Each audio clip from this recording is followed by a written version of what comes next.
Good morning बच्चों। कैसे हो आप सब? आई होप आप सब लोग ठीक होंगे, अपने घर में सेफ होंगे और हैप्पी होंगे। तो बच्चों, आज हम लोगों की आई है हिंदी की वर्कशीट जिसका नंबर है 63A यानी कि 63 ए। दिनांक है आज 6 सितंबर 2021। ये आपकी बुक रिमझिम में से आई है। आपकी क्लास है थर्ड। यहाँ आप सेक्शन लिखेंगे और पाठ है हमारा बहादुर बितो। ये हम लोगों ने पहले ही पढ़ा था कि बहादुर बितो में एक किसान था, ठीक है। वो खेत में हल चला रहा था। उसके पास एक शेर आता है। शेर कहता है कि ये बैल मुझे दे दे। शेर ने कहा कि ये बैल मुझे दे दे। किसान ने कहा नहीं, मैं तुम्हें अपनी गाय दे दूंगा, तुम बैल को मत खाओ। घर जाके उसने अपनी सारी बातें अपनी पत्नी को बताई, ठीक है। उसकी पत्नी का नाम था बितो। बितो ने कहा ये क्या बात हुई, तुमने गाय अगर तुम शेर को दे दोगे तो हम क्या खाएंगे, हमारे बच्चे तो भूखे मर जाएंगे। तो इसलिए शेर के सामने बितो ने कहा कि तुम उसको कहो कि मैं घोड़ा लेकर आती हूँ, ठीक है। तो बितो ने सिर पर एक बड़ा सा पगड़ बांधा और हाथ में दराती लेकर घोड़े पर बैठकर गई और कहा कि एक किसान, तूने तो मुझे कहा था कि तू मुझे 4 शेरों का नाश्ता करवाएगा। हाँ, यहाँ तो तूने एक ही लेकर है। चल कोई नहीं, मैं एक से ही काम चला लूँगी। शेर उसकी बात सुनकर डर गया। शेर को लगा वो तो एक राक्षसी है, ठीक है। वो वहाँ से भाग गया, ठीक है। ये सारी बातें एक भेड़िया सुन रहा था। उसने जाकर शेर को कहा कि महाराज, आप तो वैसे ही डर गए, वो तो बितो थी, किसान की पत्नी, ठीक है। अब शेर ने कहा नहीं नहीं, वो तो राक्षसी थी। तो कहा चलिए देखते हैं। तो शेर ने कहा तुम अपनी पूंछ से मेरी पूंछ बांध लो, ठीक है।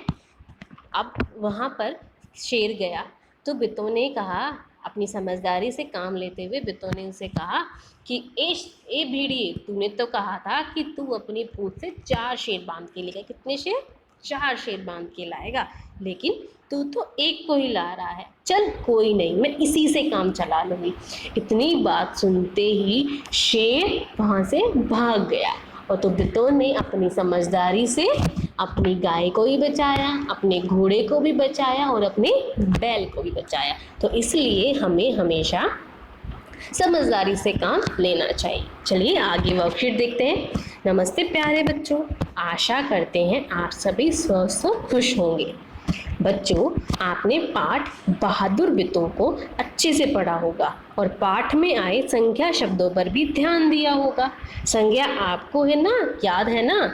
चलिए चलते हैं, एक बार फिर दोहरा लेते हैं। तो बच्चों, आपको सबसे पहले हमने नाम वाले शब्द पढ़े थे, क्या आपको याद है? नाम वाले शब्द यानी किसी का भी कोई भी नाम हो, नाम वाले शब्द यानी कि किसी भी चीज़ का नाम, किसी व्यक्ति का नाम, किसी चीज़ का नाम, किसी स्थान का नाम, किसी भी चीज़ का नाम जो होता है उसे हम नाम वाले शब्द और नाम वाले शब्द या फिर संज्ञा शब्द कहते हैं, ठीक है। चलिए संख्या की एक बार परिभाषा देखते हैं। किसी प्राणी, वस्तु, स्थान या भाव के नाम का बोध कराने वाले शब्द संज्ञा शब्द कहलाते हैं, यानी कि हमारे नाम वाले शब्द, ठीक है। तो आइए पाठ में आए नाम वाले शब्द अर्थात संज्ञा शब्दों पर ध्यान देते हैं।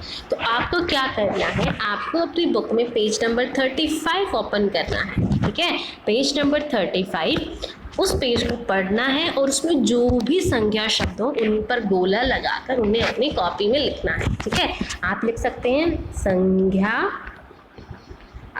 संज्ञा शब्द, और जो भी आपको उस पेज पे संज्ञा शब्द मिले, किसी भी जगह का नाम, किसी भी प्राणी का नाम, किसी पक्षी का नाम, किसी जानवर का नाम, जो भी आपको नाम मिले, आप नंबर 1 2 डाल के आप उस पर लिख सकते हैं। जैसे किसान हुआ, बैल, गाय, घोड़ा, दराती, ठीक है, बितो, गुस्सा, घबराई, ठीक है, समझदारी, तो ये सभी संज्ञा के अलग अलग रूप होते हैं। संज्ञा के इन अलग अलग रूपों को हम 3 भेदों में जानते हैं। संज्ञा के 3 भेद होते हैं। तो बच्चों हमने देखा कि संज्ञा क्या होती है। अब संज्ञा 3 तरह की होती है। संज्ञा के 3 भेद होते हैं। ठीक है, अब आज हम उन भेदों के बारे में जानेंगे। ठीक है, ये है हमारा व्यक्तिवाचक संज्ञा, जातिवाचक संज्ञा और भाववाचक संज्ञा। सबसे पहले हम देखेंगे व्यक्तिवाचक संज्ञा।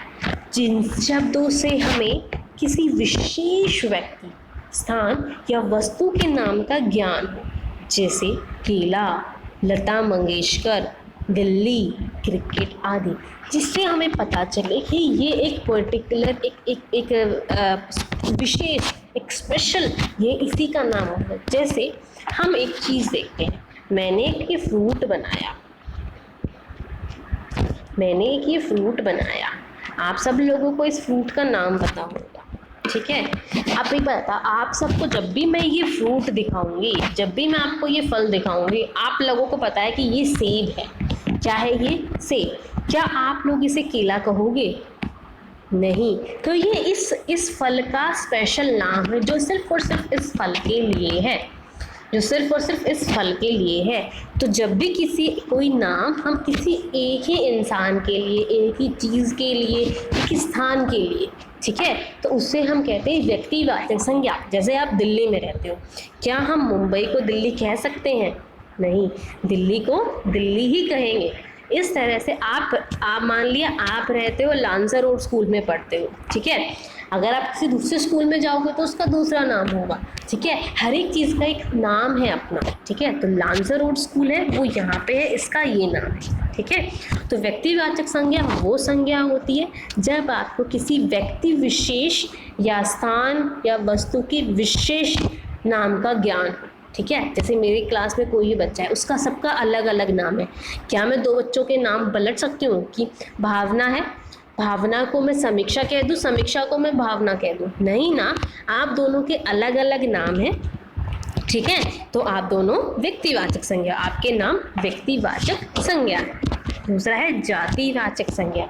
जिन शब्दों से किसी प्राणी, स्थान या वस्तु की पूरी जाति की जानकारी मिले, जैसे फल, गायिका, शहर, खेल, त्योहार, जानवर आदि। मतलब जब आपको पूरी जाति के बारे में पता चले। जैसे मैंने कहा फल, तो फल में से सारी चीज़ें आएंगी, सेब भी आएगा, केला भी आएगा, आम भी आएगा, अनार भी आएगा। जब मैं फल कहूँगी तो सभी फल आएंगे। अगर मैं किसी एक फल का नाम लूँ तो वो होगी हमारी व्यक्तिवाचक संज्ञा। और जब मैं सभी फलों के नाम, सब्जियों के नाम, दिनों के नाम, महीनों के नाम, जानवरों के नाम, इन सब के नाम लूँगी तो वो आएगा हमारा जातिवाचक संज्ञा में। ठीक है, अगर एक का नाम होगा तो हम मिलने कहेंगे उसे व्यक्तिवाचक संज्ञा, और जब उन सबका नाम हम किसी एक नाम से बताएंगे तो उसे हम कहेंगे जातिवाचक संज्ञा। ठीक है, तीसरा है हमारा भाववाचक संज्ञा। जिन शब्दों से किसी व्यक्ति, वस्तु या स्थान के गुण दोष या मन के भावों की जानकारी मिले, जैसे मित्रता, खुशहाली, हरियाली, गर्माहट, सुंदरता आदि, जिससे हमें पता चले कि हमारा मन क्या कर रहा है। हम बड़े खुश हैं, हम दुखी हैं, ये बहुत सुंदर है। ठीक है, जिनसे हम अपने मन में आए विचारों का, अपने मन में जो भी चीज़ आती है हम उसे बताते हैं। जैसे मित्रता है, हमारी फ्रेंडशिप है, हरियाली है, ठीक है, खुश हैं हम, सुंदरता है, ये सब होते हैं भाववाचक संज्ञा में। ठीक है, जिससे हम किसी व्यक्ति, वस्तु या स्थान के गुण दोषों के बारे में आते हैं। जैसे कि हम कहते हैं कि वो तो बुरा है, वो तो वह पुस्तक तो बड़ी ही सुंदर है। तो सुंदर क्या हो गया? हमारा भाववाचक संज्ञा। हमें पता चल रहा है कि वह कैसी है। ठीक है, सुंदरता, तो ये आते हैं हमारी भाववाचक संज्ञा में। आशा है आपको ये तीनों समझ आए होंगे। चलिए देखते हैं बच्चों, नीचे लिखे गए शब्दों को संज्ञा के भेद के आधार पर सही जगह पे लिखिए। तो हमें नीचे कुछ नाम दिए गए हैं, हमें उन तीनों को अलग अलग उसमें बांटना है, इसके भेदों के हिसाब से लिखना है। व्यक्तिवाचक संज्ञा को व्यक्तिवाचक संज्ञा में, जातिवाचक संज्ञा को जातिवाचक संज्ञा में और भाववाचक संज्ञा को भाववाचक संज्ञा में। सबसे पहले बितो। अरे बितो तो उसका नाम था, वो किसी व्यक्ति विशेष के बारे में बता रहा, तो हम यहाँ व्यक्तिवाचक संज्ञा में लिखेंगे बितो। तो बच्चों आप इसको एक दूसरे के नीचे लिखेंगे, ठीक है। नंबर 1 पे सुनीता, नंबर 2 पे बितो, ठीक है। तीसरा देखते हैं पक्षी। अब पक्षी तो बहुत सारे होते हैं, तो पक्षी किस में आएंगे? जातिवाचक संज्ञा में। हमने लिखा पक्षी, ठीक है। फिर है सुनीता। अरे सुनीता तो किसी का नाम हो गया, तो सुनीता क्या हुई? हमारी व्यक्तिवाचक संज्ञा, जो कि लिखा हुआ है। फिर है दोस्ती। अरे दोस्त तो किसी का नाम नहीं होता, वो तो हमारा मन के भाव होते, कोई हमारा दोस्त होता है, कोई हमारा दोस्त नहीं होता, तो ये हमारे किस में आई? भाववाचक संज्ञा में। तो हमने लिखा दोस्ती, ठीक है। फिर है सब्जी। अरे सब्जियां तो बहुत सारी होती हैं, सब्जी क्या हुई? हमारी जाति, ठीक है।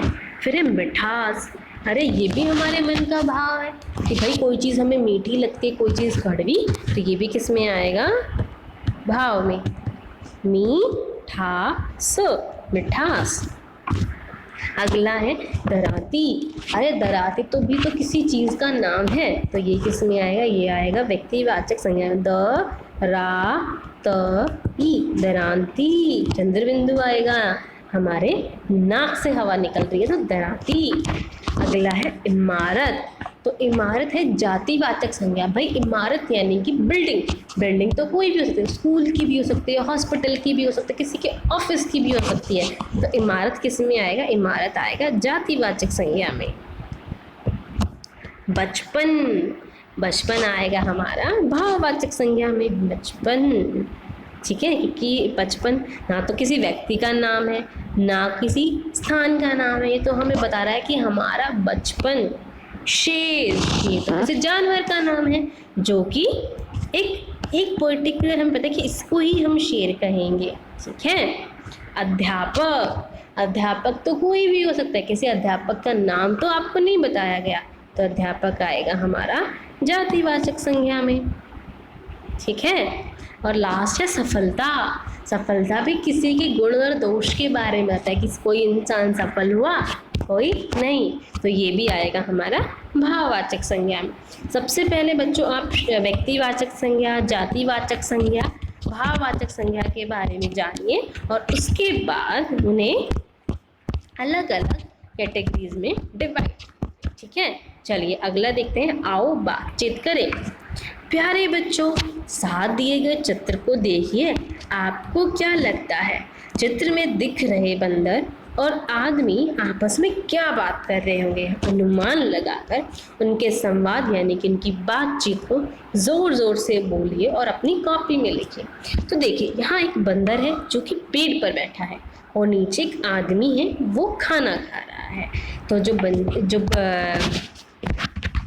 बंदर है, जो ये आदमी, वो कहता है अरे, इसकी जगह हम वरे की जगह हमने वाह क्या स्वादिष्ट भोजन है, वाह क्या स्वादिष्ट होता है बेटा, टेस्टी, स्वादिष्ट। ध्यान से देखना मैंने स्वादिष्ट कैसे लिखा है।